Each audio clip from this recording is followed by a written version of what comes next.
Velma 2023 is a show I've been wanting to talk about for quite a while. Not as a review, but just as a concept as a whole. With everyone giving their opinions since the announcements, release, and cancellation, I thought it's time that I talk about it, my turn, and even look at some of my fans' responses to the series as well. Hello, I'm Dovin, and this is my friend Jack, who reads things sometimes. Is he like a Muppet or something? Anyway, it's spooky month, so let's dive on into this spooky show. Velma is a show developed by Charlie Grandy in association with Mindy Kaling. The show is a retelling of the Scooby-Doo gang without the titular Scooby-Doo, and this wouldn't be the first time we broke out the formula of the characters. The 13 Goes to Scooby-Doo is a series with Redshirt Shaggy and Scooby, with the rest of the gang nowhere to be seen. One issue I have with this retelling is that it's in the streaming age of shows, where celebrities can attach their names on an animated project and it just gets made. We see this with Hoops and especially Big Mouth, and even more recently Piece by Piece with Pharrell Williams, only costing $16 million.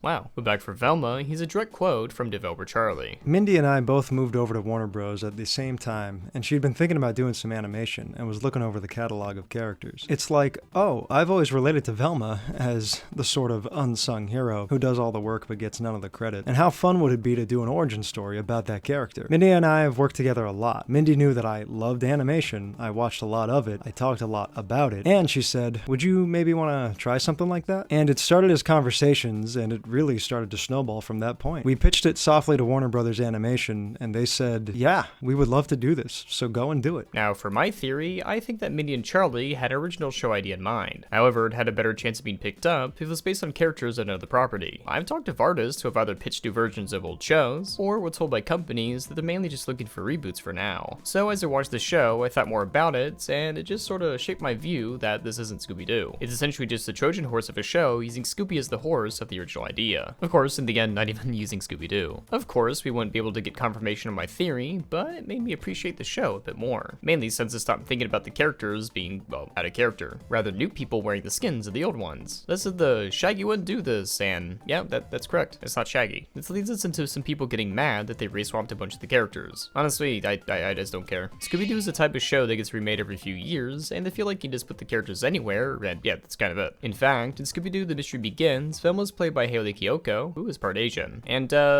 people really didn't mind that, you know, when that happened, so why now? I think it was just tied to people disliking Mindy for a lot of reasons. But on one last note, I've seen people say that you don't need to race swap, you could just pick your own characters. Besides the fact that people do, it doesn't matter for these specific characters, and people who hyper-focus on that are a bit weird. Don't you think that's weird? You who's drawing instead of paying attention? Veritas Show made a good video about that sort of thing, so go watch it after this one. Oh, also Brazilian Miku was trending on Twitter in 2024, and everyone loved that, so yeah. And so when the show finally released in 2023, it gave many a cross-armed YouTuber enough money to pay rent that month, going on about all their bad writing, or whatever, I guess. And so when it came to talking to friends about the show, some of them never actually watched it, just repeating talking points from their favorite YouTubers. I've seen this happen for even positive things, like whenever HM Bomber Guy made a video about Dark Souls 2, and suddenly you have a lot of experts about the game. Now, I haven't played Dark Souls 2, but I have seen Velma, Season 1. Overall, I thought it was fine. The animation art direction was great, and it felt when the show wasn't being mean-spirited, the characters and story could shine through. I always felt a rating system for movies was weird, like, you know, 1-star reviews? What, did they leave an unfinished animation? Was the voice acting so bad it felt like they broke character? Did the writing forget where the characters were? Usually if a thing is finished and at least, you know, put together, I can't really give something a really low rating. So maybe 6 out of 10, 6.5 out of 10? But go watch if you're interested. Don't let a YouTuber be the end-all be-all whether or not you should watch a show or not. If it seems interesting, even if people say it's bad, just go watch it. Or even the extremely low ratings I saw the show got on IMDb. Usually, whenever I see such numbers, I doubt that everyone who made a review actually bothered to watch the show. If you like to dislike the show, leave a comment and I'll read it, thank you. But after 2 years, the show was finally canceled, which was something I sort of expected that was going to happen. The show having 2 seasons and a special was something that was most likely planned in advance. So how quickly the second season was announced, it was probably just the standard affair of a streaming service trying to hype up a show. I don't think the rage videos helped or hurt the chances, as even critically and audiensely acclaimed shows can still get canceled. It's more likely the executives reprove it, maybe moved on to a different company, or branding focus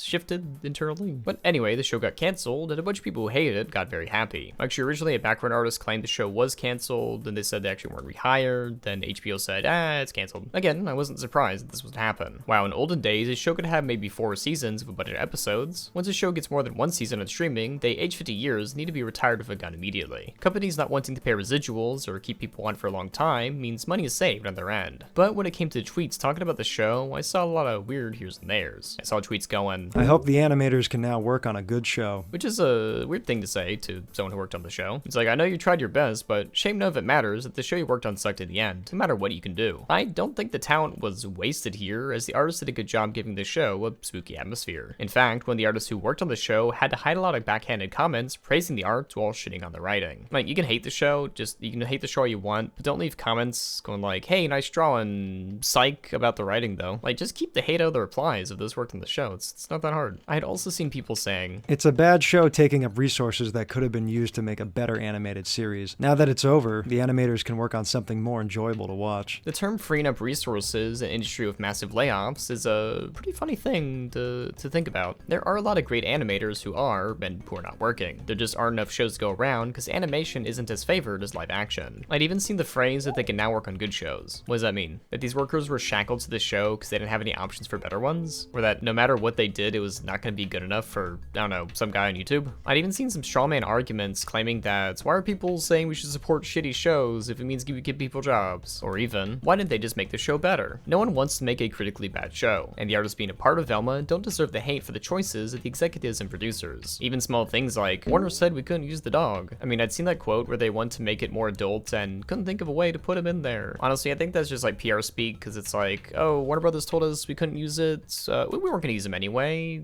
Don't worry about it. We weren't totally going to use him for something cool. Perhaps down the line, we'll hear more about the show's development from behind the scenes, secretly, somehow. If Concord is anything to go by, it was just upper management not doing the best with the good talent that they have. Personally, I would have hired more animation and horror writers, but a bit late for suggestions, one would say. Me, I would say that. I hope that those who worked on the show have a swift transition to a new job, and that their work on Velma can go onto the reels, as it is a nice show to look at. However, this video won't be complete if I then ask my audience what they thought of the show. What'd they say? What did they say? But before we get into that, we're gonna take a little break as I tell you to subscribe. Thank you.